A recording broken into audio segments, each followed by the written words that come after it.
Class will be in session in 5 minutes. Please bring a writing utensil and a good attitude.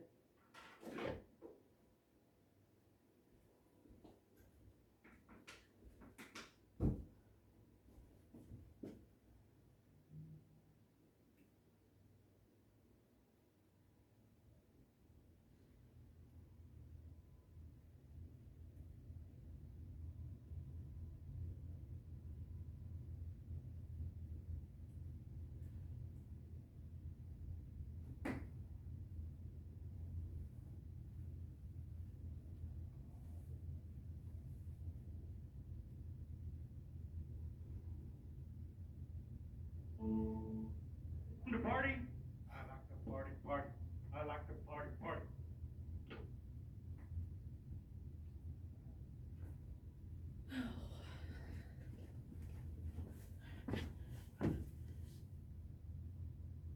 Sad thing is that was actually from a children's movie, and that was Sean. Was that Madagascar? Yeah. I can't wait until Joe gets back.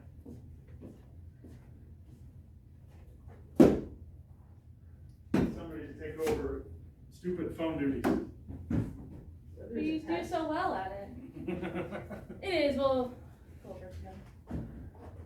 Good job. Sit anywhere you please.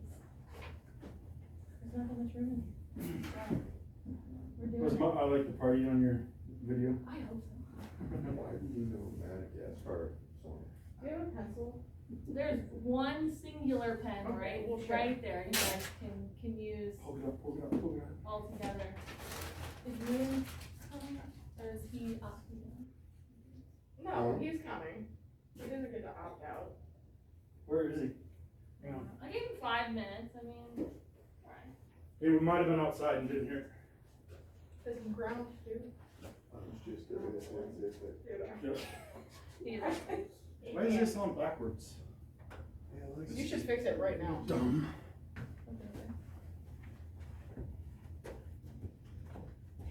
Mom!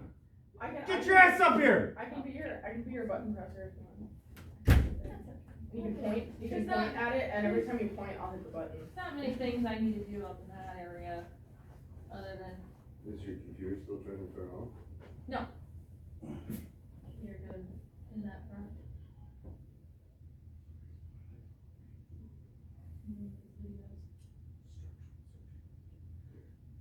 Videos.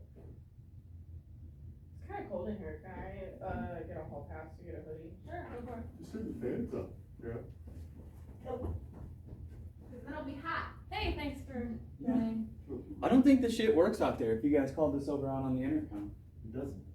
Doesn't. Only used to. calls come out over the intercom. That Oh. was before the new phones. The phone, yeah, the intercom's only on the phone system. Oh, shit. It's too nice to be sitting inside this month.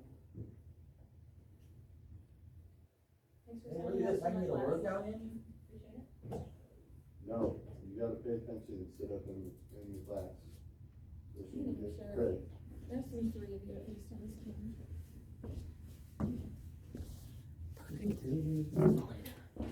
Okay, so, just an overview, obviously, search and rescue. After search and rescue, we have a couple skills that we have to do. It'll be a team of 2 actually searching and trying to find a victim, and then it'll be 3 different drags of a victim. But right now, in the beginning, it's just gonna go over some things that to be aware of, and then kind of towards the end, I'll try not to kill you with PowerPoint, and towards the end, we'll actually get into the search and rescue. So the first, ensuring firefighter survival, recognizing hazards, lost firefighters or trapped, unavoidable hazards. So the first big thing is situational awareness. Basically any change that you find out about should be either told to the captain that you're with or radioed to your IC. So visibility changes in smoke color, fire behavior, heat levels, and if you find the extent of the fire, the location of the fire, radio that as well. Also any known locations or numbers of victims. Your air supply, really big on the air supply. Exit routes, floor collapse, things that's gonna hurt other people. Things that you would want to know, tell other people. Next, we'll do all those. Okay, personal preparation for survival. So obviously training, practice situational awareness, practice your Mayday training, know how to check your air supply, checking your bottles in the morning. Make sure your PPE matches what you're doing, so you're not gonna wear, structural gear in a hazmat situation, things of that nature. Know what you're doing. If you don't know your duty, ask your captain. And you know your physical limitations. It's a big one. So knowing your limitations of PPE and your air supply system. So I know we have a couple different fire gear, turnout gears. I think we have Viridian and Morning Pride. They're all pretty similar testing wise, but there's some information things right on the inside of your coat that'll tell you everything you need to know. Look out for your team.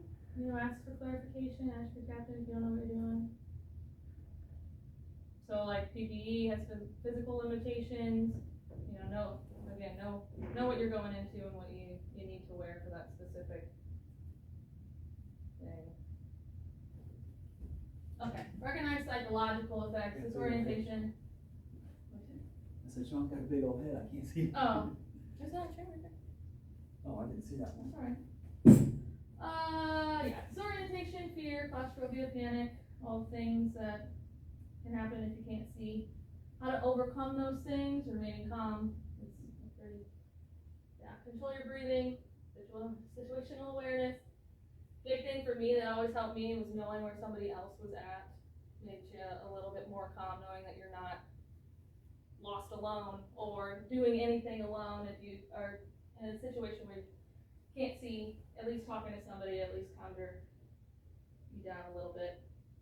Rely on your other senses, hearing, again, talking to your partners, and seek professional assistance if you need. How many of you newer people, you talk about situational awareness, how many of you newer people, when we go into a house fire, recognize where a ridge line is, or recognize where what direction roof truss are gonna run, and follow search walls that provide triangle alive? Yeah. Right. Well, that's a big one. It's a big one with. When you walk into a house, every house I've ever walked into, I'll know which direction the roof trusses or the ceiling trusses run. And if I ever started a search, I'll start a search in a direction that provides a triangle of life if there's a collapse.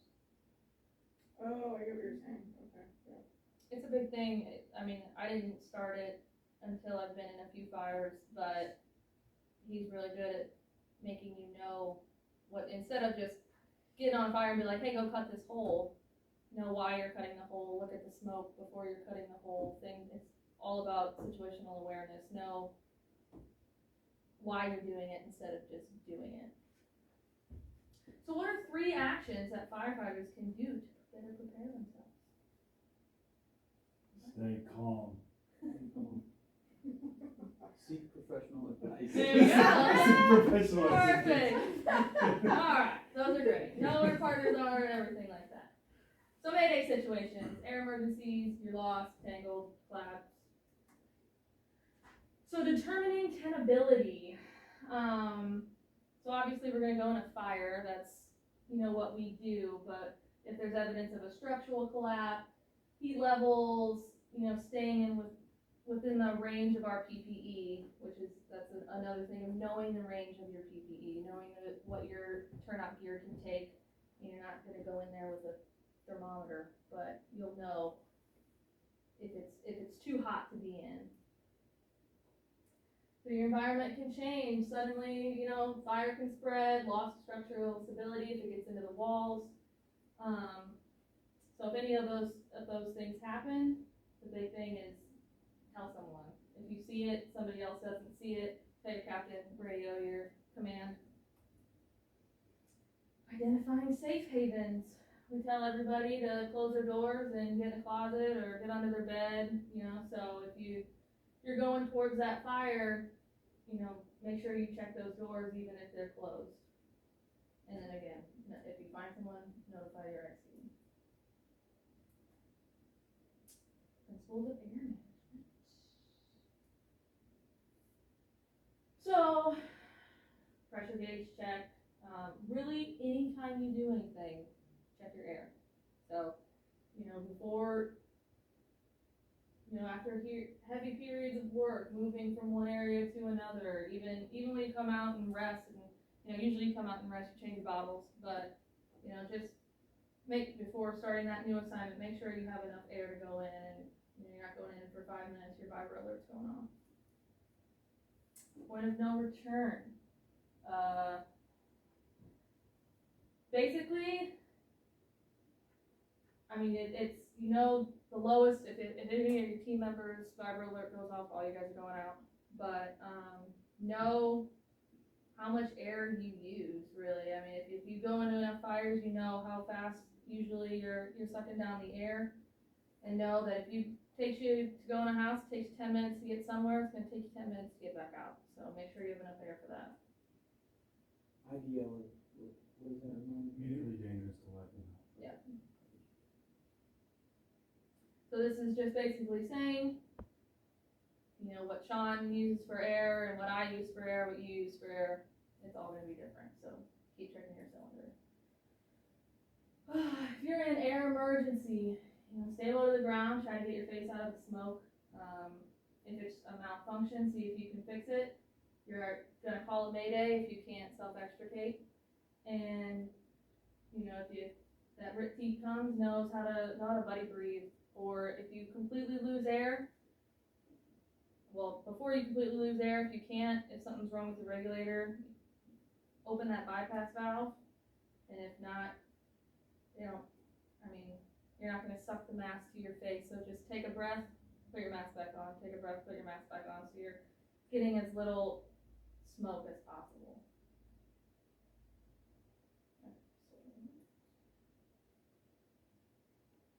So if you're having an air emergency, shelter away from the fire if you can.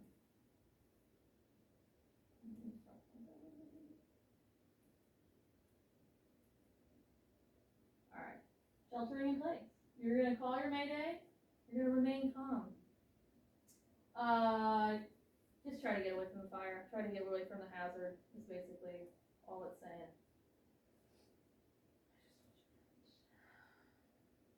So what type of emergency situation? situation would require a firefighter to shelter in place rather than get out. Means of egress or blocked off. Get a collapse and, however you came in is blocked, which is a good another one, situational awareness to know your other means of egress. There's a window in that room. Go out the window. Air monitoring. So, usually, we have our 4-gas. You're not necessarily always bringing in a 4-gas to do a search and rescue, at least on a fire, but you never know if we have a CO alarm, you gotta rescue somebody out of that, things like that. So you're gonna identify gas leaks, you're gonna identify hazards. And, search and rescue, no fire or victims collapse. So performing air monitor alone does not justify the removal of SCBA. So does anybody know what is a safe amount when you're technically allowed to take off your SCBA and overhaul? 0. Safe amount. Yeah, so you're supposed to take the 4-gas after a fire and overhaul before everybody takes off their SCBA. There's a certain amount of carbon monoxide that is acceptable, 35 parts per million. Accessible, is that the way Accept- to phrase it? It's acceptable to take off your mask. Reasonings, you gotta determine what you need to wear, what you need to bring. Respiratory protection, if you need to have your SCBA on. This is a big one, know how to use it. There's a lot of people that just race around houses and just to try to get every part of the house done really quick. So it's just basically saying right there, you can be 10 parts per million. If you rush over here, your monitor's not gonna have enough time to get all of that CO. So you're in a 200 parts per million area, but your monitor's still reading 10 parts per million. So don't run when you have it. So atmospheric hazards. So oxygen enriched so oxygen is one of the things we monitor on our 4-gas. So 23.5 above is oxygen enriched. That's increasing the possibility of an explosion. Oxygen deficient, 19.5. You're gonna wanna wear your mask and your SCBA. So places containing flammable gas, excess of 10% of its LEL is hazardous. You guys know what the LEL is? Yes. So do you understand what that means if something, say you have 4-gas and you got 50% LEL. Do you understand what that means? 50% of your, so 50% would not yet be. Right, so you're not at max Right. of what it is. So say you're LEL gonna is just like the level that you hit whenever you're like. Till it's about to You know what I'm saying? correct. So if the LEL of something is 5% product in the air, Mhm. so that means if there's 5% of a product in the air, it'll explode. Right. So if I read 50% of the LEL, Then you're. I'm Oh, you're reading 2.5% of that 5%. So 5% would be the 100% of the LEL. Right. And our monitor only goes to 100, like to 99 or 100. So that's telling you that there's 5% in the air, but it's also telling you that there can be more Much more. but our monitor can't see. That's where you call other people who have bigger monitors than us. Okay, that's just saying don't calibrate somebody else's monitor. LEL meters will not provide accurate readings in oxygen deficient or oxygen enriched atmospheres. So, So everybody kind of wonders why we have that on the 4-gas, the LEL. Oxygen? the oxygen. Oh, right, so if you have something that's displacing oxygen in the air, You can't really trust anything else, is that what you're saying? It will mess up how much product is actually there. If you don't have the right mixture of the gases that are supposed to be there, you can't necessarily have the right reading of what you think you're at, for our machines. Right. Like we have the basic of, you know, like, we have the basic of advanced monitors. Does that make sense? So that's just a roundabout number? What? It might be, if you, No, your oxygen level is if the oxygen is normal, then you're fine. Yeah. If it's messed up. If it's messed up, no. it's done. Call somebody who can figure it out. So why don't we have that equipment? Cause we're talking about a $20,000, $30,000, $40,000 piece of equipment that probably requires thousands of dollars of calibration all the time. Don't our lives and people's lives depend on that shit? Well, that's why they're there. I mean, it just makes sense, I mean, we have a $30,000 monitor. So, Stay calm. each monitor detects a certain gas. Obviously, we have our 4 gas. There's some other monitors that detect other gases, which is where we call other people to come in and figure out what is going on. So just know what your monitor detects and know what it doesn't. Also, for the next, going into what it was, so if everything is normal, say even the LEL is normal, carbon monoxide is normal, hydrogen sulfide is normal, so,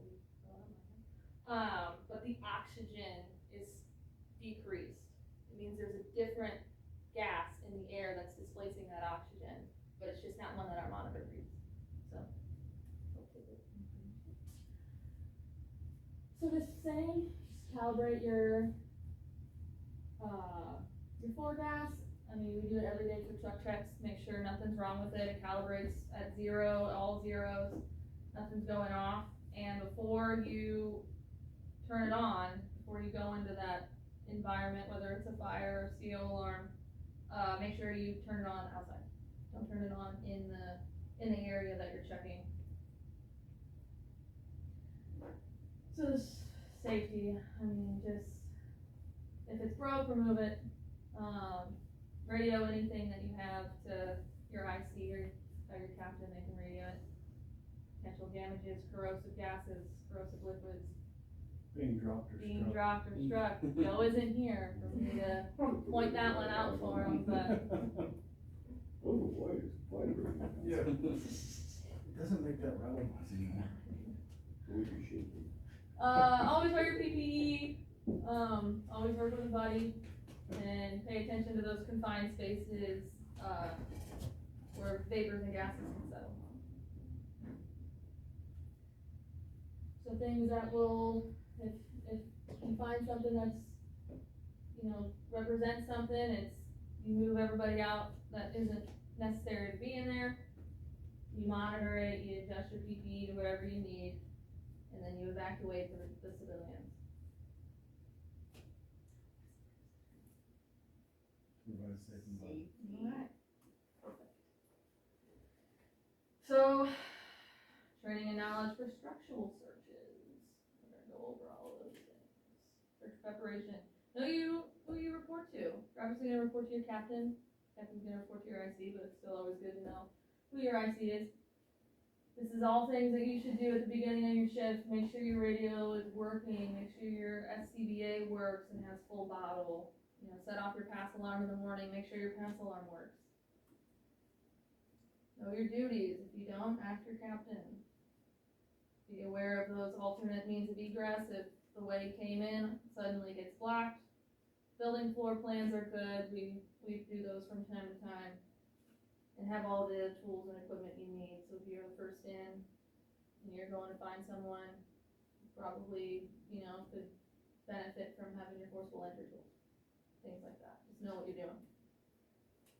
So we do those. We just did that at what is that place called? Avail?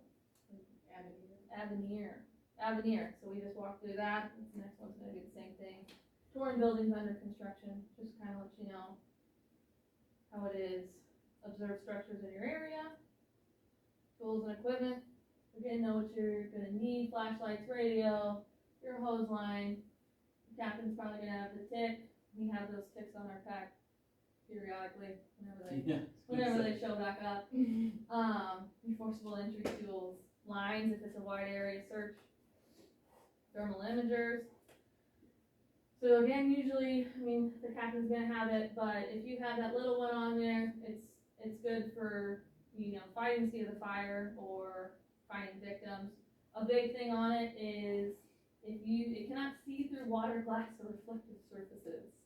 So we did a little game at Olivet in one of their warehouses, and it was a little hide and seek thing. It's the amount of times I ran into myself on a big, like, refrigerator or something. Just you think it's someone else, and no, it's you. So it's just things to be aware of. They can always fail. Just make sure you check them. If they're on there, replace batteries, turn it on. Make sure it's not malfunctioning.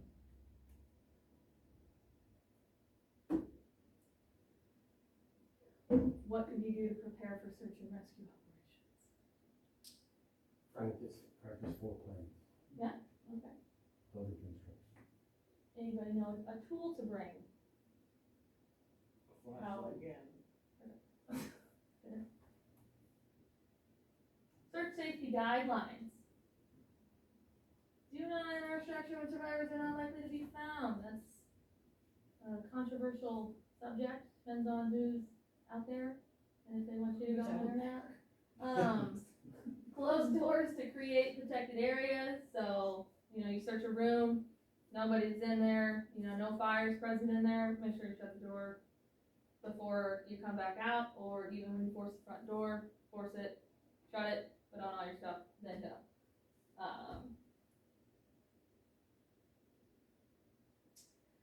Just safety, do not freelance, you know, always keep in contact with your IC, radio, any changes.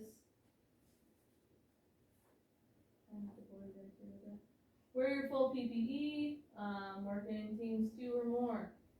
Don't freelance. I went over all of this stuff already. So where visibility is low, stay low to the ground. I mean, if you can walk, obviously walk, but if not, don't just be blind walking.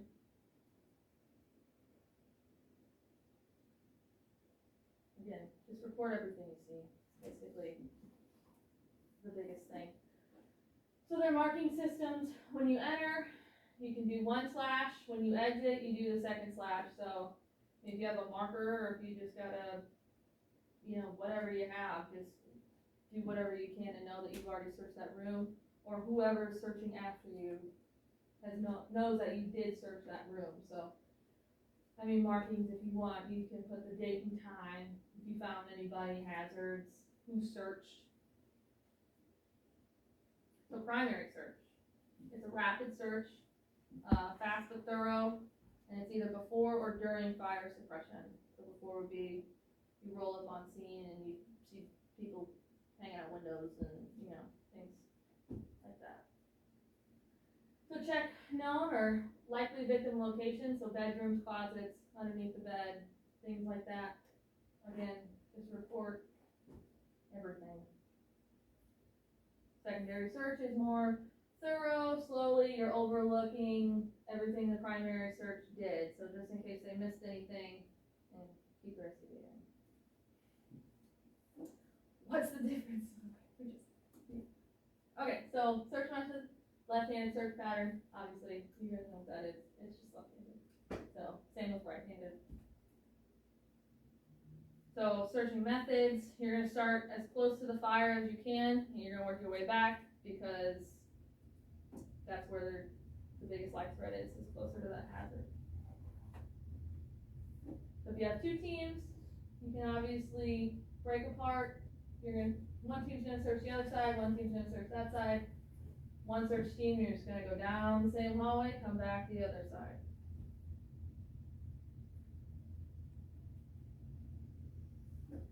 So controlling egress pathways, if you have a team of 2, or even 3, you're always gonna keep someone at that door, just to know, you know, it could be a room this size, or it could be, you know, a little room, but you always know where your exit is with that person at the door. You're always keeping in contact with that person at the door. And if it's smoky, again, get below the smoke if you can, walk right up if you can. Yeah, under beds, under furniture. If it's a big room, sometimes you can even search and just extend your tool out. You don't wanna whack somebody with it in case they're on the floor, but it's a good way. Big one on this one is never move an object.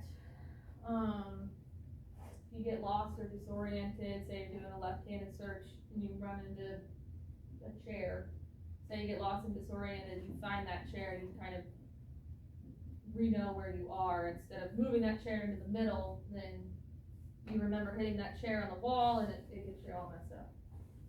So just go around it if you can. Oriented search. Fancy way of saying keeping someone at the door. So you're gonna have someone at the door, usually your captain, he's gonna be at the door with the tick, send you guys in, and you're just gonna search the room. You can, Are they laying down? they are laying down, they're doing the, I don't know why they're holding feet. They're, I'm assuming, There's an old thing that, like you had to keep one hand on the other guy, one foot on the other guy. Listen, unless we are in a warehouse yeah, where we need to be tethered to each other, you can go in pretty much any room, even this room, a room this big. If you are in voice contact with each other, you can tell how far apart you are. Right. I mean, as long as you're paying attention to the floor and you're not gonna fall through something, but if you don't leave the room, you don't ever cross another doorway kind of deal, being in voice contact is still in contact. so that was the thing where you stay on the wall and just check with your tool, but They're dancing down the wall. yeah. So wide area search, you're gonna have that rope tethered out somewhere outside of the door, not on the door, so that you know where your exit is, and then you're gonna have, the lead is carrying the rope, your navigator, which is the one that has the tick, and then your two searchers on that rope as well. So wide area search methods, rope rings and knots. Big one was the knots and the rings. The rings are every 20 feet on a rope, and then the knots show you every 20 feet. So if you're starting in the front, you make your way all the way to the end. Each knot is 20 feet, you're at 100 feet. It just kind of gauges where you are, how far you are into the building. So you, at 60 feet, it's saying you make 3? Yeah, so each knot is a 20-foot section. So if you're, starting there, they have a little saying. So if that's where you're outside, it's a ring of fire. So if you're going that way into the building, you're going towards the rings. So that's you know that the rings are in front of you, and then you're gonna hit the knots. And every knot is 20 feet. Each ring is also 20 feet, but if you have, 3, you can count better while you're in there. Now, okay, I'm 60 feet into the building. And then when you leave, you know that you're leaving the building because the knots are before the rings. It's just kind of how they did it. So wide area search, you're gonna have that rope, you're gonna have someone on the end of the rope, holding that rope kind of taut so it doesn't get all flimsy on you. And then you're still tethered to the actual line of the rope, but you're able to expand out and search that room. BCIS method, so vent, enter, isolate, search. It's just a rapid search of the room. You're gonna vent it, enter, you're gonna try to isolate wherever that smoke is coming from so you can search the room, find the victim if they're, in a closet or something. Crew integrity, know where everybody's at. Okay, there's a lot here. Okay. How would a thermal imager help you in a fire? Pretty much. Difference between a wide area search and an oriented search?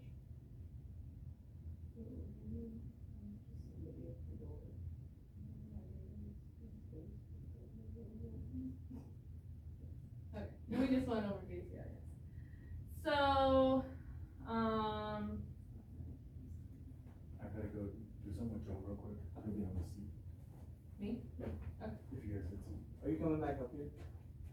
I'm coming. Well, I just have a question about the trust thing. that you were talking about earlier. later. Okay, victim removal methods. So obviously, if they can self-extricate, let them self-extricate, you know, have to, yeah, let them walk downstairs, you don't have to pick them up or nothing. If they can shelter in place, let them shelter in place. If it's a high rise, a nursing home, things like that, if they're not an immediate hazard, you know, sheltering in place isn't a bad thing. So, obviously, you have to remove them if they're unable to remove themselves, if, you know, they are unable to self-extricate. So victim removal methods, assess your victim before you move them. Never pull a victim sideways. And use your proper lifting techniques. We will do this. Is he pulling him by the neck?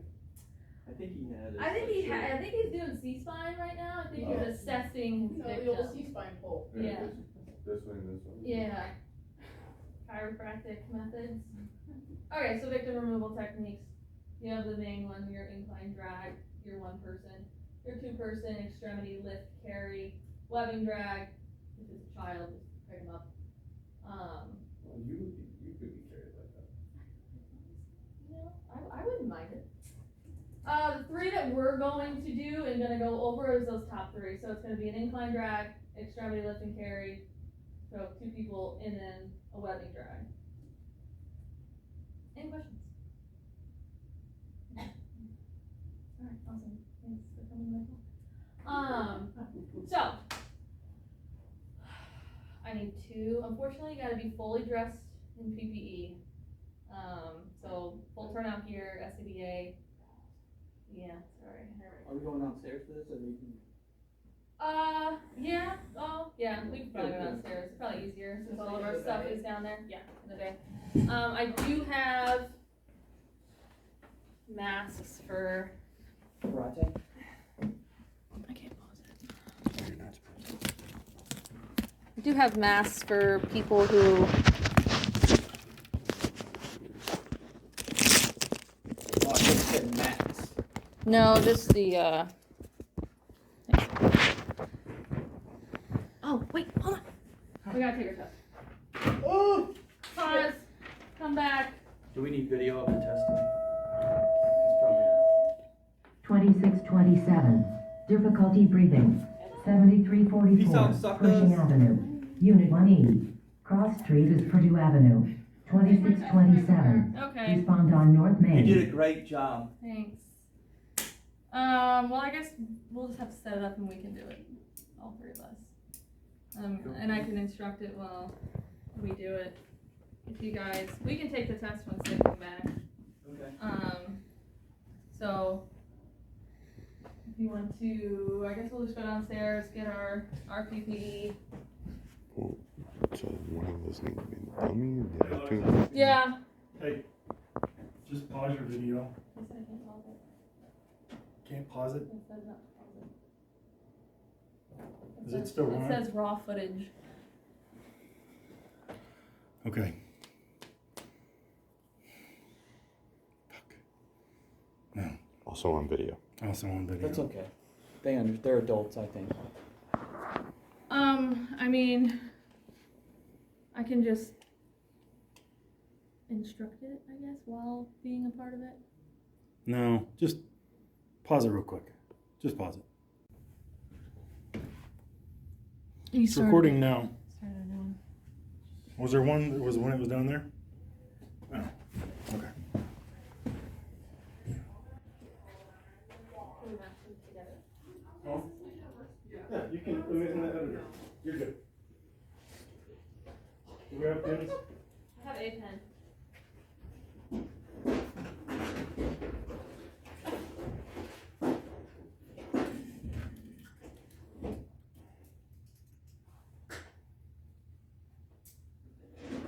Alright.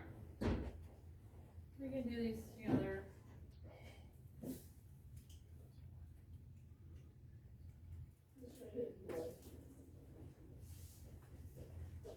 You want to direct on these? Yeah, we can just go over them.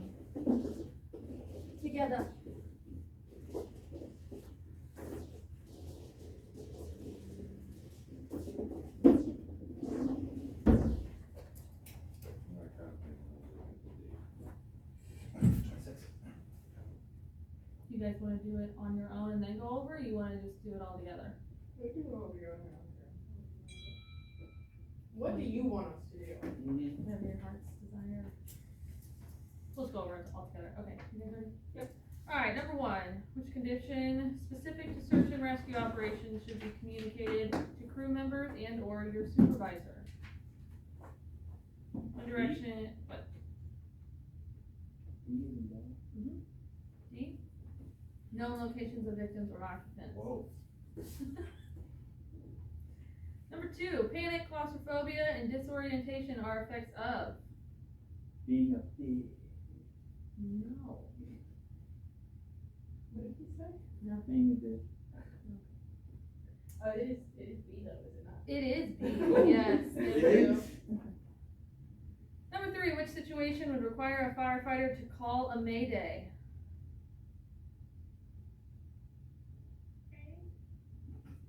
What'd you say?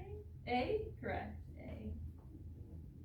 You guys are doing so good. Which of the following is one of the 3 principles of air management?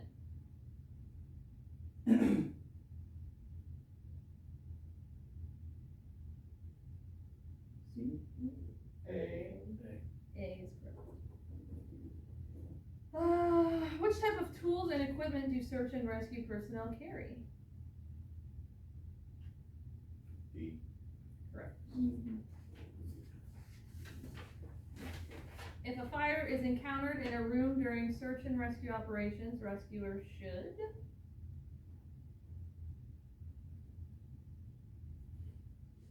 Close the door. Correct. Primary search is.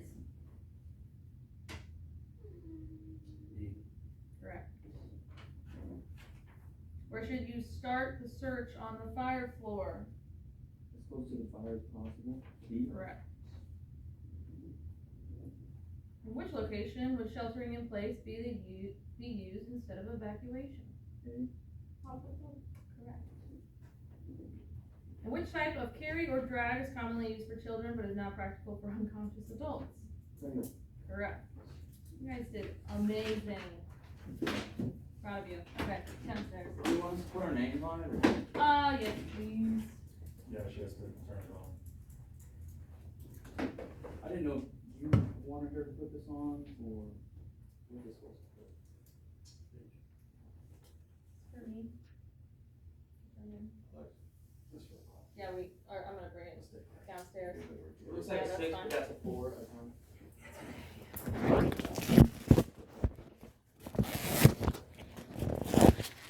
Okay, so next, I need a dummy with Sarah, and then 2 people in, they're turning up here.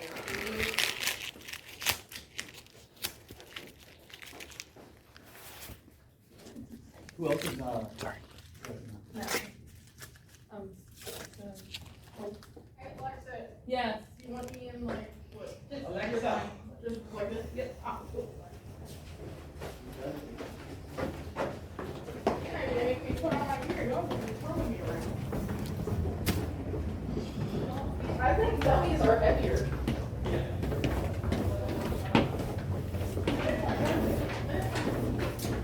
Okay. So.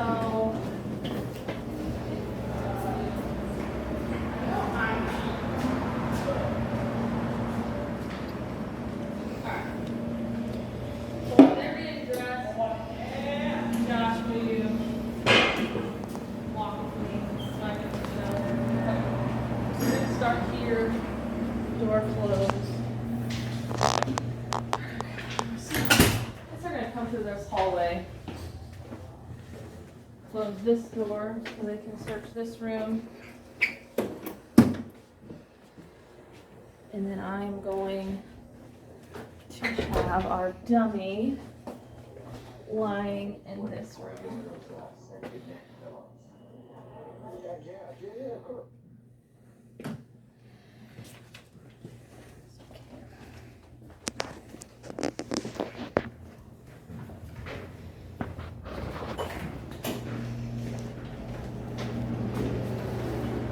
Okay, Kara, I'm gonna show you where you're gonna be. My Crocs. I'll show you, once they're done getting dressed, I'll show you where everything is. Alexis. Hacks. Yes, facts, sorry, you're gonna have to be on air, yeah. Sorry. Fortunately.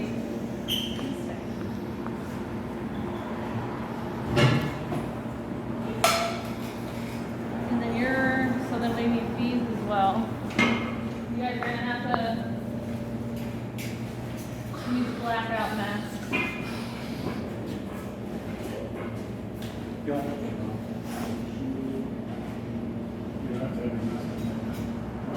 You can put it You right?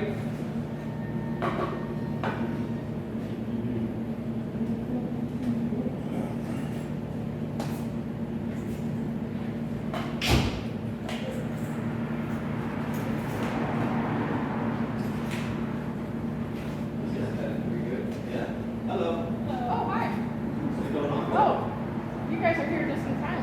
Well, I'm here to get my raw dairy, baby. That's what I'm here to get. Yeah.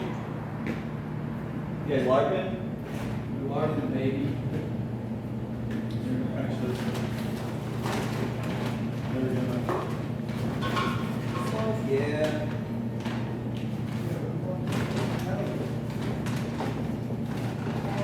Alright, we're on an apple pasture, dude.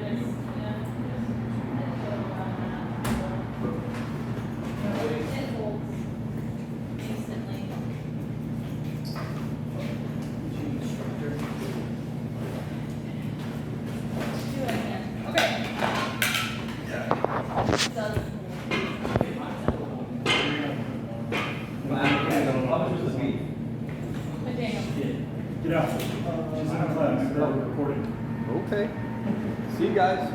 I'll have to look it up. That's cool. I don't remember that. Okay. Well, I'll tell you how, so you're gonna start at that door, and then I'll just simulate it, we're just gonna do a right-handed search all throughout the inside. So, just go to that door, not the back of the door that I closed, right-hand search. You're gonna do everything that you do in a search and rescue, so you're gonna check the door for heat, you're gonna open the door, make sure there's no smoke, mask up at the door, and then you're gonna go in, you guys are gonna talk about how you're doing a right-handed search, and then go from there. So every door you find, check the door for heat, go in, decide, get your tools, decide who's gonna stay at the door, decide who's gonna search the room. Just regular search and rescue. We're gonna hide Kara, check the but Baby cradle. no, you can regular one person dragger, you guys can both pick, this is not the drag part, this is just, you're just gonna basically take her out of the room, it's gonna be done, you guys. Nothing crazy, but alright. And then, we're just gonna simulate calling command, so if you find a victim, simulate, hey, command, found victim, come out, everything that you normally do. It's just a simulation, you have to be on the radio. Okay? Alright. So, like, you're going to take her out. I'll have you take her out of the room, but you don't have to grab her off now. Kara, Hey, wait. Are there any like doors that are going to be out of play or closed or anything? no, so the doors aren't closed, but that's to simulate, checking the door for heat, making sure it's not fired, and then you're gonna go in and search. Are they going into the kitchen or like something? Nope, they're doing a right-hand search. Okay. Gotcha. I got you. The coat is tough. I see you, Kara. She closed the door in my face. Perfect. All right.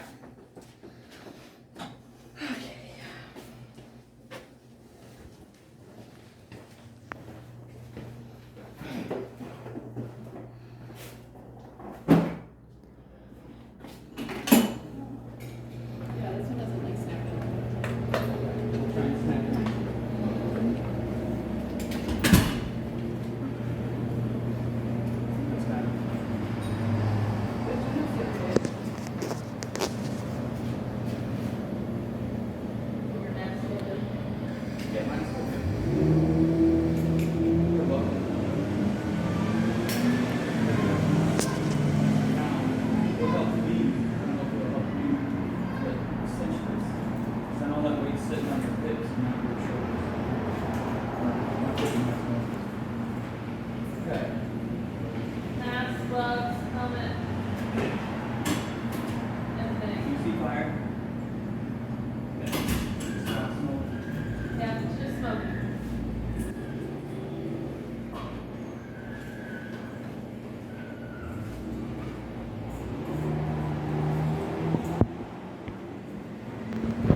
other glove on. She's putting her other glove on.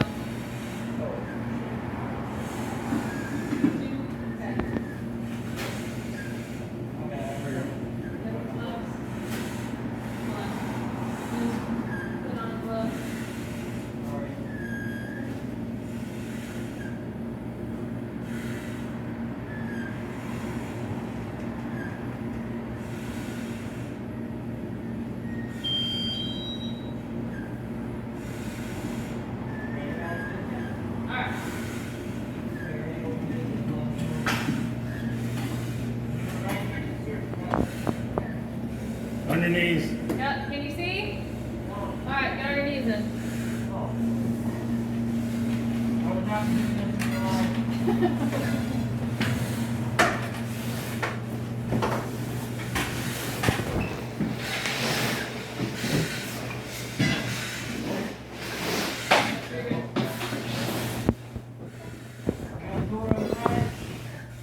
That room's nothing. Out of play? Out of play. That one's Fine, no door. We got a door, is it hot? nope. Alright. Let me stay here, and I'll do the right-handed search.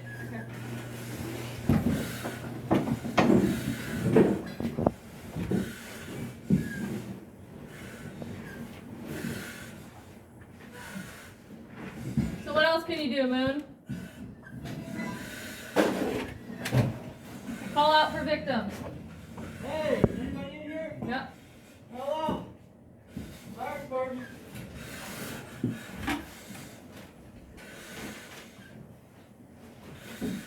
That door's not there. There's no doors in this room. Anybody here? Call out, fire department. Fire department. Hello? Alright. You're lead now. Did you intentionally lock this door? No.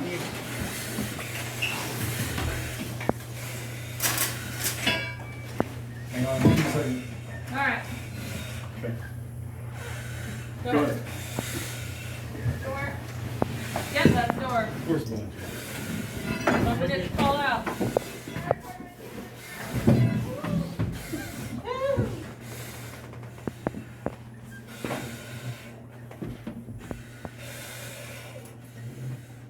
Did you call out? Keep yelling. Okay, keep yelling. Alright.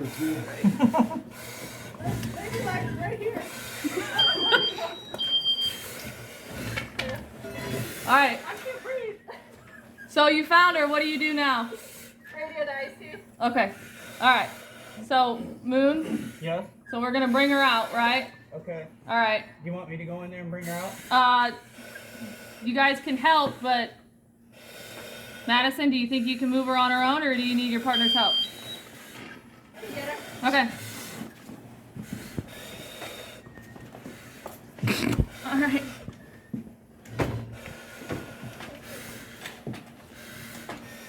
All right. So Moon, tell her where she's at. You're at the door. So just bring her out the door. Got it? Coming out. You're out.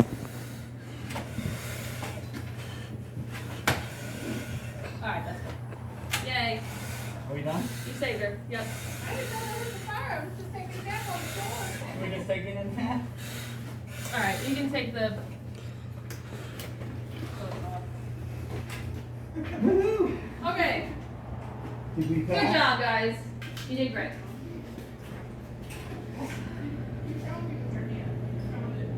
And then whenever you found me, you didn't move your hand back. So you're just like,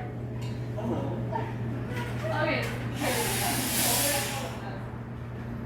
Alright, so you guys just keep all that on. We'll go straight to the next thing. Kara, Next thing? yeah, Kara, we still need you.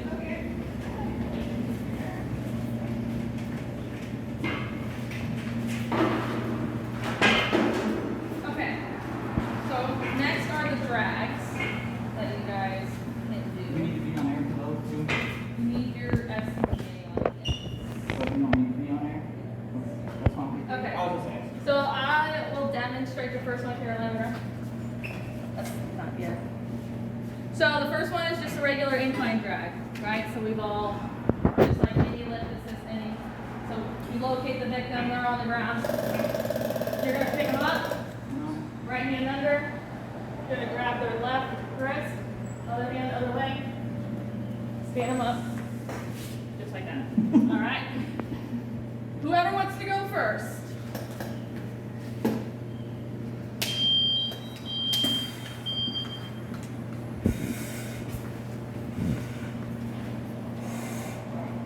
Yep, pick them on their back, put them on your knees. Perfect. Okay. The victim's unconscious again. All right. Yep, grab the wrist.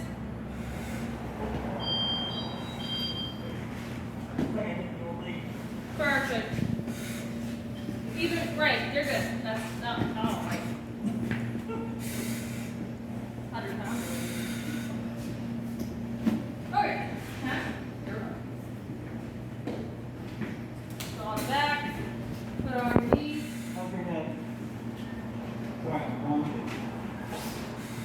Reach under the arms, grab the opposite wrist. Perfect. Set the drag. Perfect. Alright, next. So you're essentially going to do the same thing. She's going to be on the ground. Person on the back is going to be right here. Same with the wrist.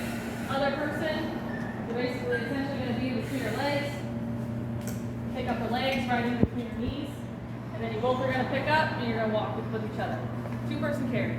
Or you can, you can also be like this too. Whichever way. Having control of the legs.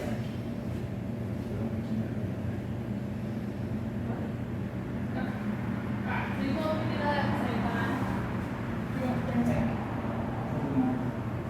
You're already in that, kick back.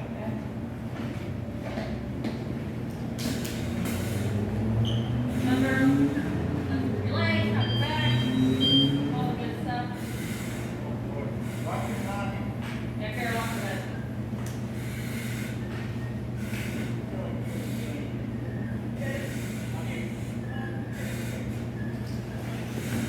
Perfect. Alright, sounds great. Good job. Alright, reach in. Last one. I don't know if you guys work with webbing much. Carolyn, I got This is a webbing drag. You're going to compress your body in the webbing.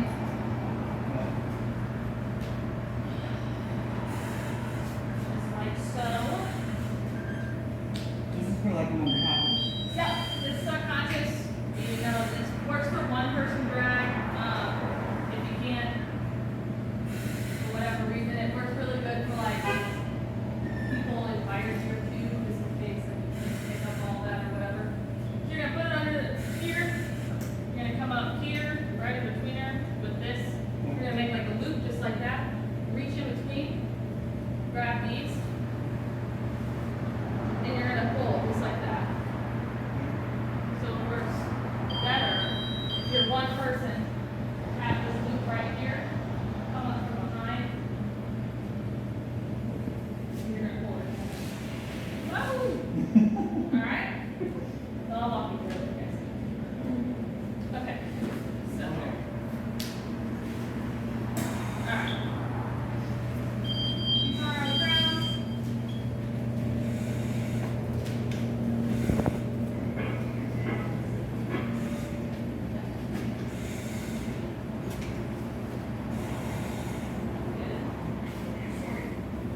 undress. And last little bit I have you guys is a course evaluation. All zeros. And then, you guys are free. Thanks. Thanks, good job. Thank you. You did a slow job. Stop. Oh, I got it.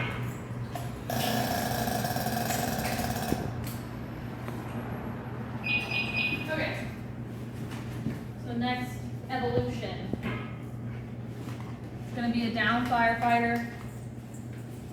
He had already called his mayday. You guys are the RIT team. You guys are going in, search and rescue. Finding him. So it's gonna be just like any search and rescue. You're gonna start at the door, you're gonna open it, make sure there's no fire. You guys are gonna be maxed up, you're gonna check for heat. You're gonna radio anything that you see to command. You guys are gonna be on air, so remember, it's kind of hard to hear. So take deep breaths, call out for victims. See if they're calling for you, or if they're alive, then you wanna hear the voices. I'll tell you what doors are in play, what aren't in play, and just make sure you remember your team too. We're gonna do a right-hand search, and you guys decide amongst yourself who's gonna stay at the door, who's gonna search the rooms, and then once you find your victim, you're gonna radio IC. You guys are gonna decide how you wanna take your victim out, whether it be a one-person drag, whether you both need to go in there and get them.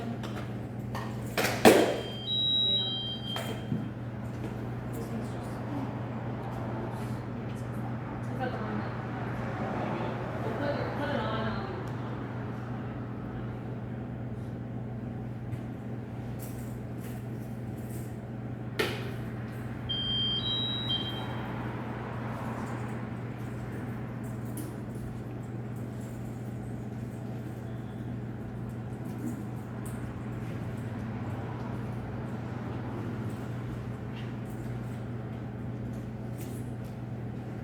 Everything you wear in a search and rescue gloves, helmet, you're gonna wear. Find your tool.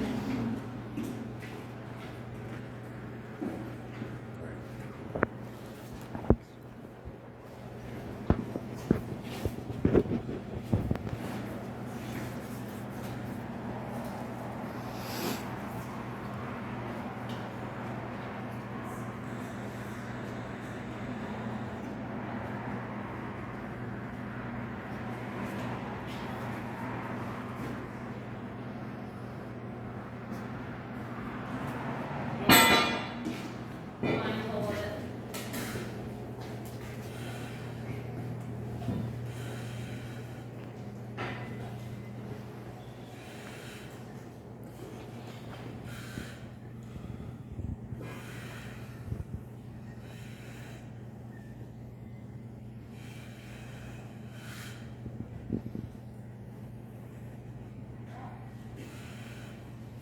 You see?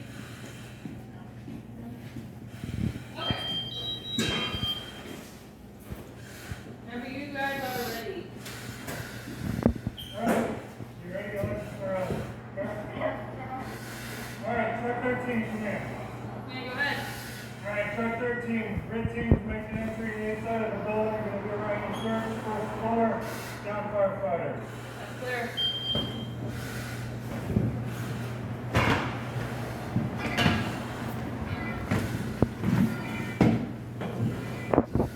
Hello, firefighter! Ricky rescue! Hello! Hello! Hang on. Hello! Hello! Hello! Firefighter, call out! Down your device! Hello! Down your device! Alright, we got a right turn. There we go. Got a door not in play. Yep. Got a light switch. Hey, we got the door. Alright, hang on. We got a device sounding behind us. All right, keep going around. We got a wall here, keep going left. I can hear a device. Hang on, 2 seconds. I heard it. Yep. Down firefighter, sound your device. All right, back here. I hear it. Truck 13 out of command. Okay, go ahead. Command, we have a pass device sounding in the, it'd be the BD corner of the building. We're making it into the room to find you. It's clear. Sound your device.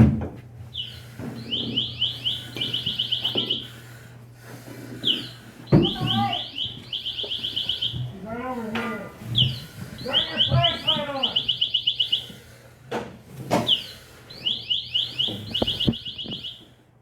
I don't want to hit the TV, but I know there's a wall right there.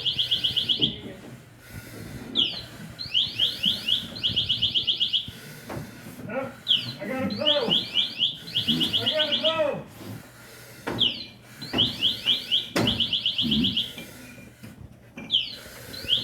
All right. Yeah, we got it. Truck 13 to command. Okay, go ahead. We have the down firefighter. Right now, we are going to be exiting out of a seaside window. I don't know what that is.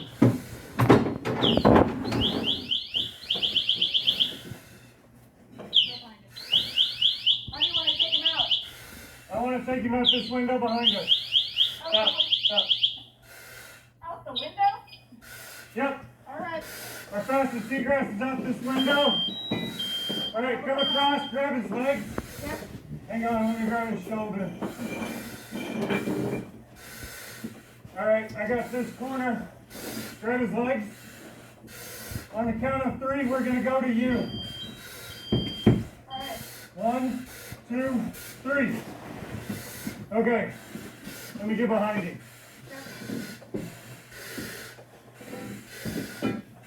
Are we picking him up? What? Are we picking him up? Now we're dragging him to that window, then we're pitching his ass overboard. All right. All right, you ready? Yep. To you on the count of 3. 1, 2, 3.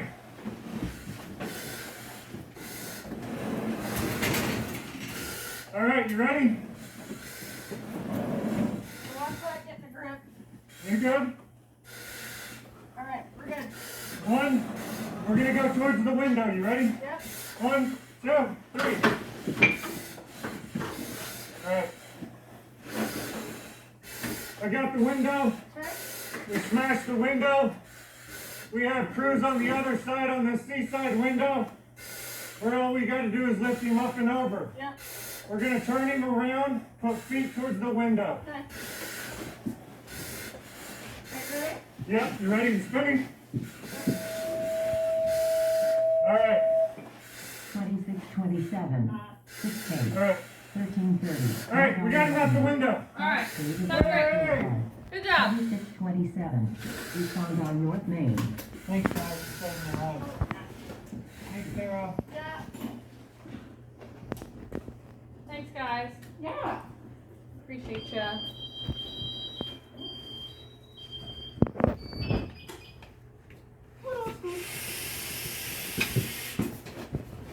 Yes, sir. When you said you wanted to drag Sean? I do want to drag Sean. All right. All right, let's go do some guys. All right. I don't think that the grabbing the arm one is gonna work on Sean. The grabbing the arm. Oh, yeah, I mean, yeah. So we're gonna have to do the leg. Oh, I can't see shit either. You can,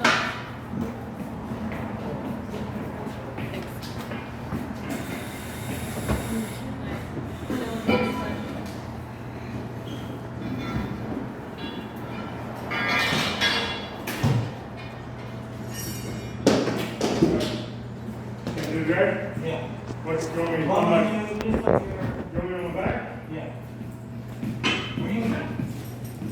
You got the Allegan in your tank? Yeah.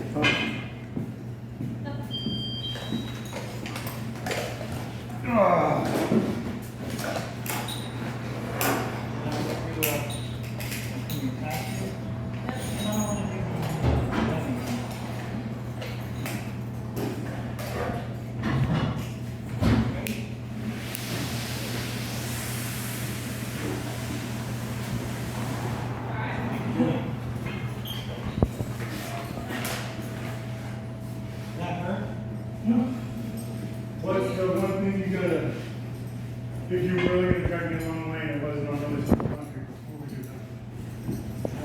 If it wasn't really smooth concrete, like, once this is coming, it wasn't really smooth concrete and you're trying to drag me that way, what's one thing you would have done on a person who doesn't have a belly? Who doesn't get their laptop caught in their belly? Huh? How do you use their CBA, SCBA as basically like this? So, come here. I'm down.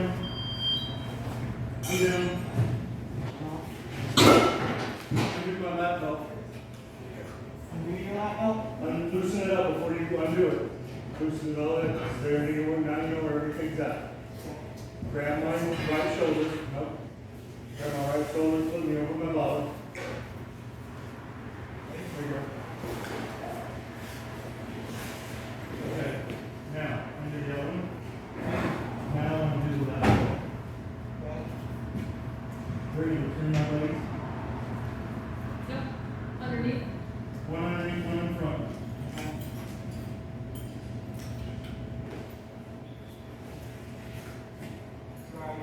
You're good. You're well. Good.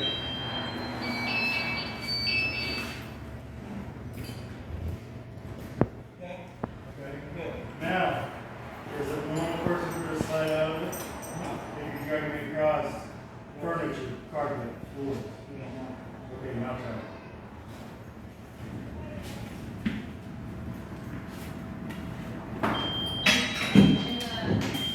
This is easy, but that's easier. Yep, just take that little loop that's on it. Sorry. Hang on. Hang on.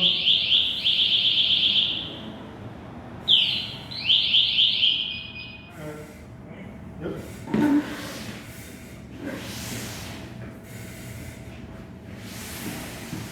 Good. Yep.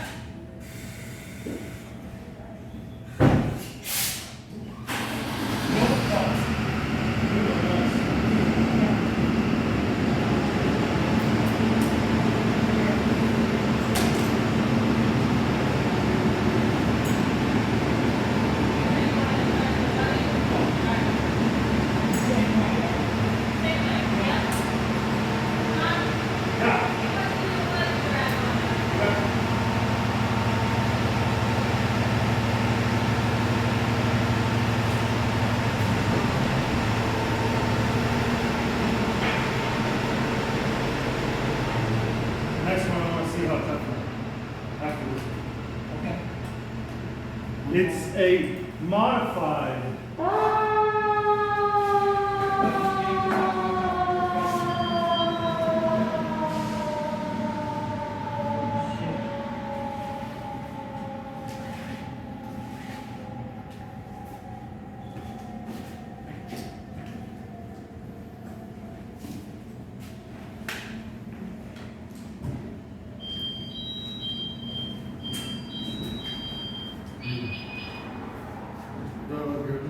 You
So come right down beside me and line in front of me.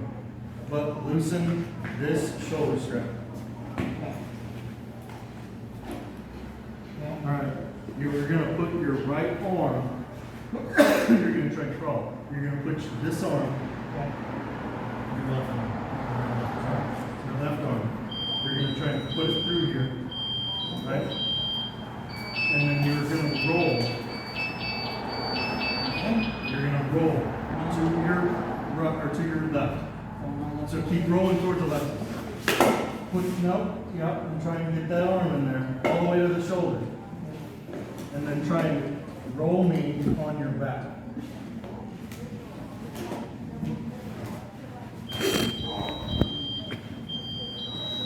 Can you? Okay. I see.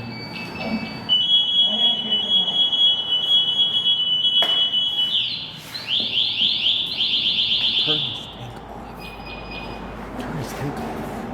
Not definitely, but you need, well, I've never done it. You have developed technique. Alright. Pause. Alright. Okay. Just gonna go back over the test. I mean, you guys have all the answers already, that's fine. But just kind of going over it, see if you guys can correlate anything with what we just did, you know, physically wise. So, which conditions specific to search and rescue operations should be communicated to crew members and/or your supervisors? So, known locations of the victims or occupants. All you guys did that really well. As soon as you found the victim, you immediately radioed to command. You guys did a good job talking to each other about how you guys were going to drag out the people. You know, you did a really good situational awareness where you saw the window and saw that that was your first point of egress and you were getting the down firefighter out that way. Do you guys have any questions over there? So number 2, panic, claustrophobia, and or disorientation of, or effects of. So obscured vision conditions. So that's why, you know, those masks are a really good training tool. Has anybody tried to put themselves in like a stressful situation without breathing? With their stuff on? Like put your, like how we have the quick connects. You can still breathe through that regulator and you can breathe through that hose. Have you ever tried to lay down and put that hose in your coat and breathe through that?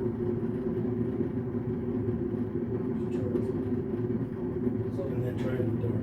How do you do it? Take your quick connect off. And put it in your coat. And keep your regulator in your mask. And try and breathe through. Because so do you remember the old masks that had the true low pressure hose? Yeah. So you had your first stage regulator on your back, you had a second stage regulator on your hip, and then you had that, it looked like an elephant trunk. Mm-hmm. And it was a big hose, it was low pressure. You could squish it, squeeze it. They cut too much, that's the why they stopped using them. So it was really easy to unscrew from that second stage regulator, put it in your coat, and it was easy, breathe all day long. But if you've ever tried it through through the second stage regulator, through that little hose tucked in your coat, you should try it. And try and do something, other than lay there and not panic. Yeah, we did, this was in the academy, but just learning how to conserve your air if you're in a situation like that, and then if you were completely out of air. So kind of the thing where we talked about during the class is obviously you'll get that sucking motion, and it's just pulling your mask out, taking a quick breath, and then just holding your breath for as long as you can and pulling your mask out. And it's a good thing to practice because you feel like you can't breathe. So it is a little nerve-wracking. I mean, it's less stressful because you know it's training, but it helps you for, you know, if that ever does become a case in a fire.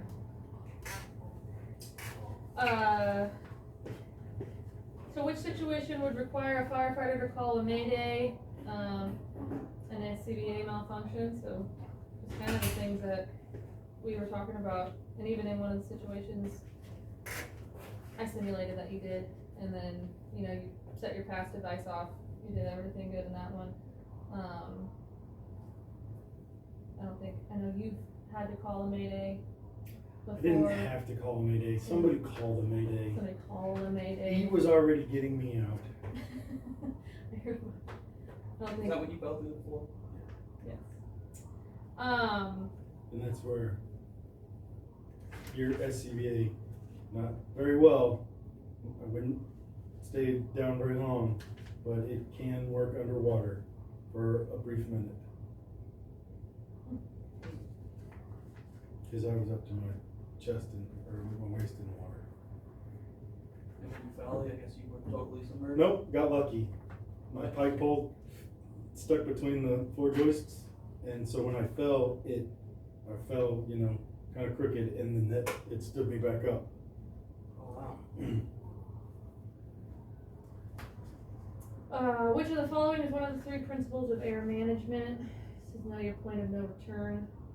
So, no return, I mean, just saying, just like that. If you're at that door and it took you 10 minutes to get back here, and you're fumbling around with whoever you're trying to get out back there, and you're checking your tank, I mean, know that you need 10 minutes of air to get back out, which, I mean, you guys didn't seem like you were sucking down your tanks in this scenario or nothing. You guys were pretty calm.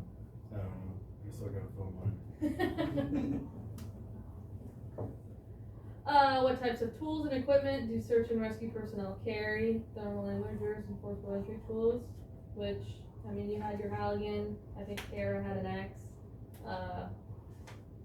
he had a pipe pole, but he's the captain, so that's okay. Yeah. What should you have had? What should we have had with our axe? Technically. The Halligan? Yeah. Yeah, so they had it separate. I think Moon carried the Halligan, and you were with Maddie. Maddie carried the axe. So instead of carrying it together, they carried it separate. If a fire is encountered in a room during search and rescue operations, rescuers should close the door and report the conditions. You guys did that. You asked me if you found fire from the first door that you guys saw. No fire. You guys checked heat every single room. Yeah, have you ever checked heat on a door in a real fire and actually found fire? No? Have you ever busted through a door in a fire and realized you probably should have saved the door because there was somebody in there, and you probably should be able to shut the door, make the room more tenable for them? Never done it either. I've heard about it. A big one I always see is people breaking down the front door and leaving it open and not shutting it because they force it first and then have to put on all their stuff and they don't close it. So that was always a big one I was told was. Or your hose line's not ready. Or your hose line's not ready, yep. Primary search is fast thorough search, before, either during suppression, which is, basically what you guys just simulated. We didn't simulate a secondary search, but that was the thorough search. Primary search is exactly what you guys did. It's usually, like depending on the smoke and the fires, but it's usually on your feet, real quick, kneeling down at points and running through doors as fast as you can. Not running through doors themselves, but checking every room as quick as possible. Checking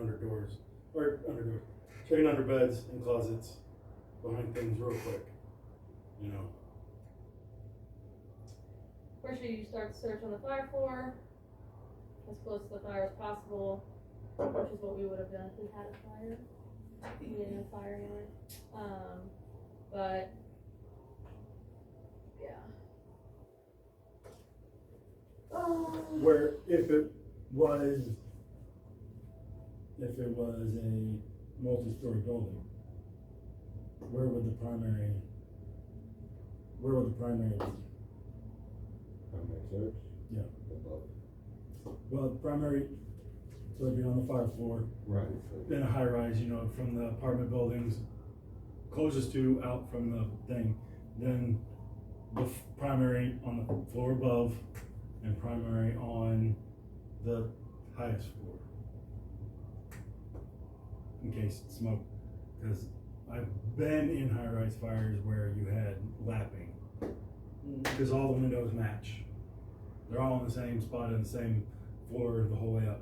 So if it busts out a window, the wind drags it up straight into the next window. If that window fails, it goes right in. So that's why it's always obviously the fire floor, because some things are gonna hold. And then the floor above, and then the smoke kills the people on the top floor. Then you work down from there. Which brings up a good point that we talked about. If you were able to shelter in place, do you know which floors would be okay to shelter in place? Below the fire. It depends, so yeah, it depends on where the fire floor is, but yeah, the floors below, if you've located the fire, you know the extent of the fire, and then you're searching usually if it's a nursing home or whatever, they're not easily able to just get to the stairwells, then you'd have them shelter in place, or sometimes you'd have them shelter in place just to not gunk up the stairwells, cause you're gonna have to get all those floors above out, and it's already, the stairwells are already a mess. And trying to designate, it's super hard. Designate which one we're gonna work in, which one we're gonna Yeah. try and get people down in. Yeah, that's a big one. It'll be a stair chair brigade. Yep. Cause you're gonna block off one stairwell just for us firefighters, and then the other stairwell is gonna be designated to the civilians getting out, depending on how many stairwells there are. It worked really well at 701 Westgate. Mhm. We had that flooding and everything else that, Chief Myers established that immediately. And The stairwells. we worked on a specific stairwell and evacuation was done at that point. I can see that. In which location would sheltering in place be likely instead of evacuation? So we just talked about that. This one says a hospital, but it's the same thing. I mean, it's the same kind of point. Cause hospitals, you have people that are obviously sick, probably most of them are not gonna be ambulatory, especially the ones that you have on vents or in the ICUs or anything like that. And what kind of building is a hospital? What do you mean? Like a, It's Is it a company 1, building. 2, 3, 4, 5? Four A or one? five. I'd say I don't know, it's a 1 or a 2. And it would be dependent on whether or not they reinforce the steel girders and all those other kind of things, but fireproofing stuff on it between, but it's at least a 2 fire resistant. you guys Sorry, non-combustible, fire resistant is 1. you're saying it would be a non-combustible? I'm trying to remember between 1 and 2. It's 1 fire resistant and 2 I think two's non-combustible. non-combustible. Yeah. You asked, what do you do with people on vents? Yeah, they're like totally bedridden, ICU. As far as I know, you can correct me, you'd have to take them out however you can, if you'd have to carry them or stair chair them, but you're gonna have to bring your oxygen tanks. You're gonna have to, And Bring yeah, and vents and potentially everything. bag them, yeah. You're thinking, I'm thinking unfortunately, farms. you're thinking a lot of movies too. So there's not, think of a true hospital, okay, unless it was in the 1800s. The only thing that burns in there is the contents itself. Right. Okay, so say you had a trash can fire that caught some curtains on fire, that caught a bed on fire, that flashed an empty room or something. More than likely, you're sheltering in place and you're cleaning up just a flash fire because the sprinklers already put it out. Okay, now if it's a warehouse room, that's nowhere near where the patients are. Does it make sense? Yeah. So a carpentry room or a maintenance room, well, those are So they way had- down in the basement. they actually had that situation at 701 when it flooded, because they were able to shelter in place, but the electricity was out, so their vents were out. Mm-hmm. So that means they had to go up with oxygen tanks, BVMs, and help them breathe, essentially, because there's some people in 701 that are on vents. Which, I mean, some of those vents thankfully have battery backups too. Yeah. But it means evacuate quickly and get them plugged in as fast as you can. Yeah. Okay, last one. Which type of carry or drag is commonly used for children? So that's the cradle and arm lift carry. Did you, out of the other ones that we did, do you guys have a favorite carry? I know you did a lot of them. I just think that the webbing drag is quicker, easier. Yeah. In most cases. I mean, I'm not saying it's for every situation, but I was gonna say. it saves a lot of fumbling around. For the most part, it's pretty straightforward. Mm-hmm. So, Well, I just think that and you don't have to realistically, you're not using those. I mean, you've seen every single fire I've been in has been a fucking hoarder house. There is no way you're dragging somebody out of there. So you're putting them on your shoulder. You're doing something crazy like that to get them out, or the 2-man carry, because you gotta. The last fire I was in, I mean, I tripped over like 9 things in 10 feet inside the house, you know. So it was just like you're not dragging anyone out. Yeah. So Which that's is a why I good kind thing. of wanted to go over these carries, because I just wanted to see which one's like more realistic. Which So one. say we found somebody in that house that we were out on Clayton, that were Clayton kind of beat us in. Oh yeah. What would you have done? If we found somebody, Mhm. I'd have fucking hauled them on my shoulder, Okay. Where? or put them on like my pack, you know. Kinda. Where? What do you mean where? Where would you have taken them? I would have tried to make it out the front door Why? or the window or something. Yeah. Whatever You don't was the gotta- closest. Yeah. You don't gotta drag them through the whole building. Right. But even in that house, you're not dragging anybody 3 feet. I know. Right. You know what I'm saying? So it's just like. But it was a, and I'm just playing devil's advocate, but it was a, 500 square foot front room? Yeah, it wasn't very good. What, I remember 4 sets of windows. Yeah. There was The big ones, right? the two side beside the chimney, or the fireplace, and then there were the 2 big ones there at the face of the street, right? And one of the ones facing the street was actually French doors. Kinda, yeah. Yeah. Take them there. I don't gotta drag them back through the house. Right. Well, you made that good in that room. Yeah. Like you knew there was a window there, and you're like, that's my closest egress. We're throwing them out the window, and it's like, Yeah. Catch his ass. that's good, because, I mean, something to think about. You do think that you have to enter in the way that you have to leave the way that you came, that it's, you do have all of these openings right here that you can leave too. You find somebody who's tenable in a bedroom, they may not be conscious, but they're tenable. Say it's on a 2nd story bedroom, what do you do? I'll just the window. Yeah, shut the door, barricade the door. Don't let try and not let things come in and radio that I'm, I need a ladder. Come get this person. Going back through the fire is not the best for them, Right. especially if, now say that, remember your temperatures, what's the temperature when you're crawling in a normal house fire? It's hot.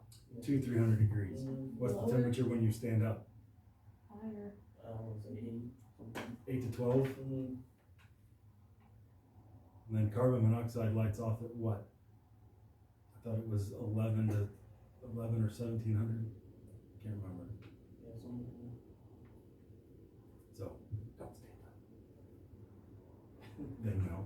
Then no. Okay, a couple of things. You guys did really good on the training. The only things I would say is remember to call out. Sometimes they're not unconscious, so they can help you that way. He did that good with calling out for the pass alarm. And when you were with Maddie, and Kara was on the ground, so Kara was talking, right? First thing I'd ask that person is if they could walk.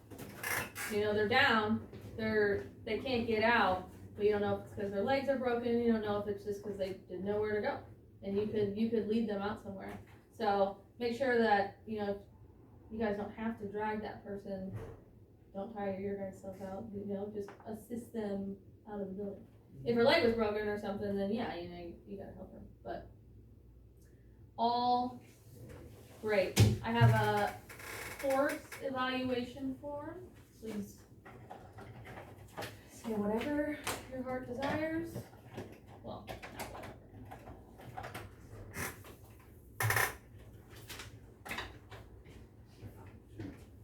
2. 2 pens. Sorry, I can wait. I'll let mine upstairs.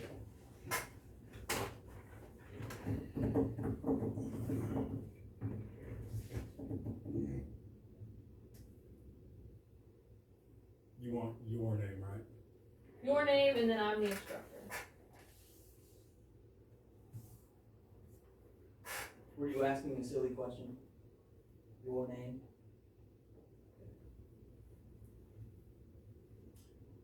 Searching. Structural search and rescue.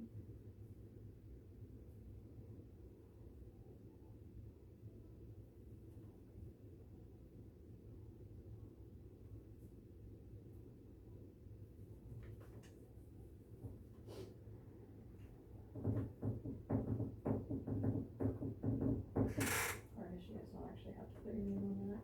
If you guys wanna write whatever you want.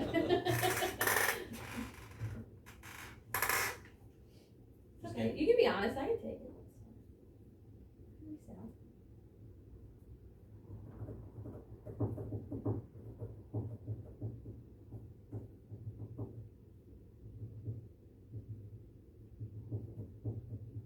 And you guys can also tell me what you like, dislike, what you wanna know, what you didn't need to know. Anything. Thank you. Thank you.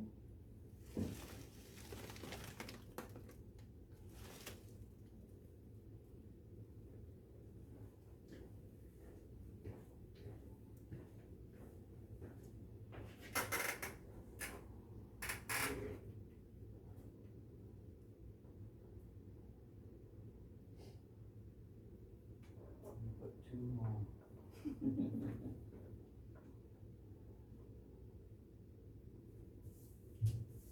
Only because we ran out of stuff. Oh, that's go wherever you want. Figure it out.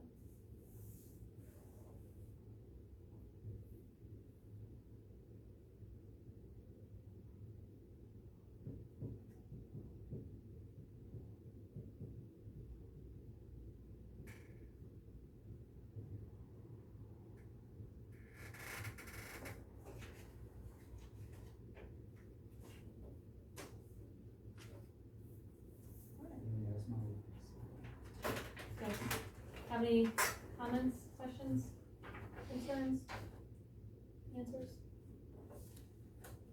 complaints? No? Okay, that's fine. No, that was great. Do you have one? Oh. Okay, so I just wanna go over with you your skill sheets for search and rescue. You passed, you did everything great. Evaluates the structure, establish search pattern, you Maddie did that. Accountability system, you made sure Maddie was right behind you before you went. Check doors for heat, did that. Searches, you guys did a right-handed search. You called out for victims. You closed all the doors behind you when you got done. You found the victim, you updated him on your progress. We simulated marking the rooms that have been searched so that we didn't mark on all the walls.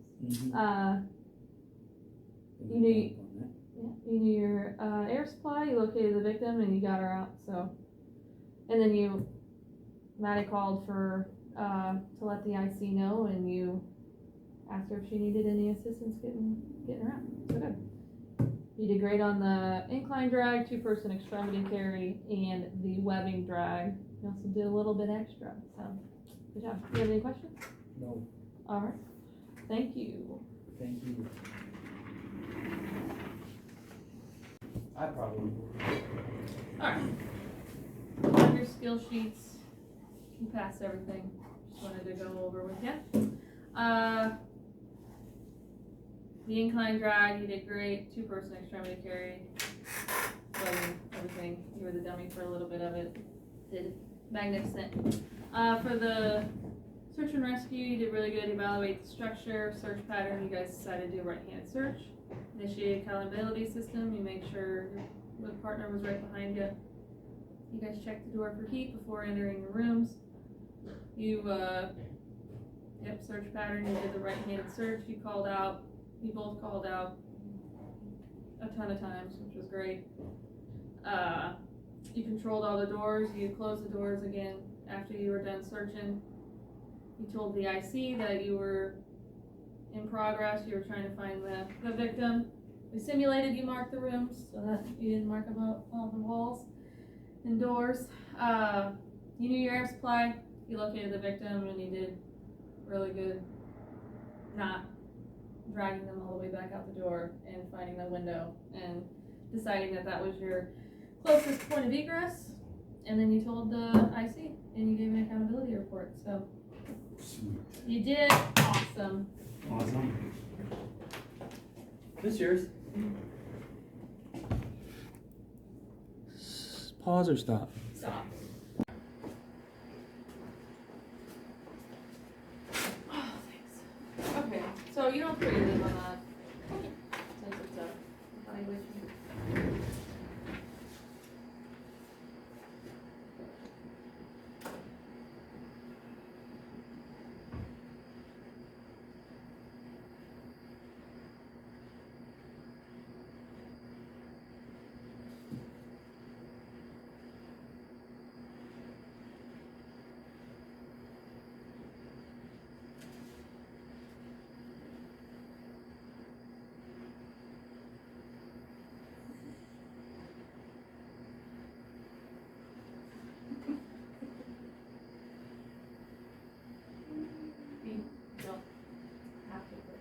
I don't have to. No.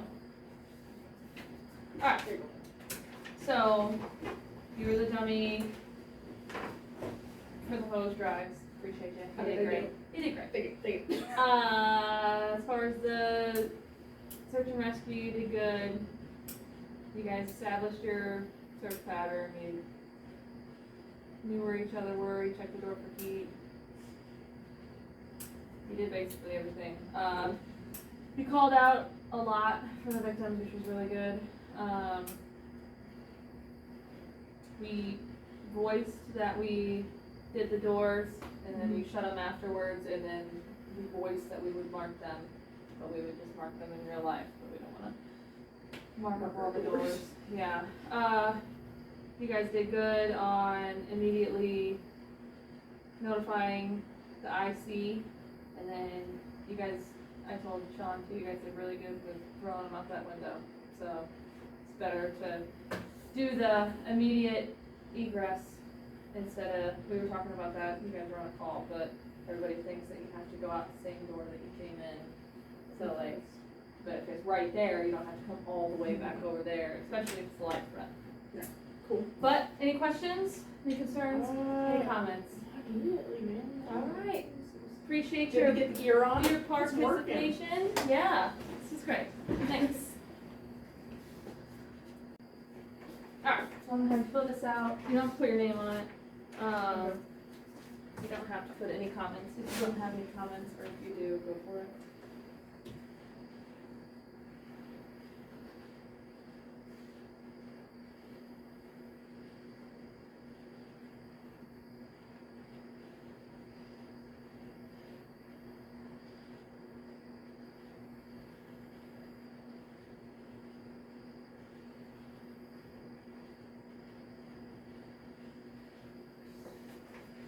Thanks.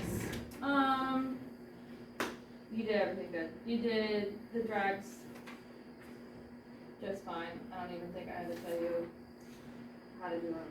You just did them, so. The search and rescue, you guys did really good. You guys established that you're going right. You guys didn't leave each other. You guys checked the door for heat. You called out for victims. That would be the only thing, is just constantly just yell and just call out. You searched all the rooms. You told incident command. You located the victim and you got her out of there. So that's really about it. Do you have any questions, comments, concerns? No. It was nice to practice it. Yeah. Because I haven't done it since the academy. Yeah, good. All right. Well, I'm glad.